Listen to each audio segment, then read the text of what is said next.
أعوذ بالله من الشيطان الرجيم.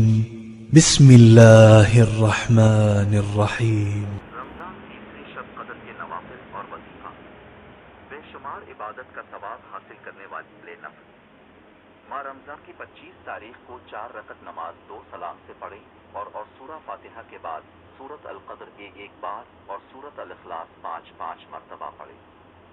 بعد سلام کے کلمہ طیبہ 100 دفعہ پڑھنا بارگاہ رب العزت سے انشاء اللہ تعالی بے شمار عبادت کا ثواب عطا ہوگا.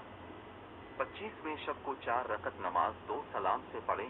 ہر رکعت میں سورہ فاتحہ کے بعد سورہ قدر 3 مرتبہ اور سورۃ الاخلاص 3 مرتبہ پڑھیں. بعد سلام کے 70 دفعہ استغفار پڑھیں. یہ نماز بخشش کے لیے بہت افضل ہے. عذاب قبر سے نجات کے لیے نفل 25ویں شب کو 2 رکعت نماز پڑھیں. ہر رکعت میں سورہ فاتحہ کے بعد سورۃ القدر 1 مرتبہ اور سورۃ الاخلاص 15 مرتبہ پڑھیں. بعد سلام کے 70 دفعہ کلمہ شہادت پڑھنا چاہیے. یہ نماز واسطے نجات عذاب قبر بہت افضل ہے.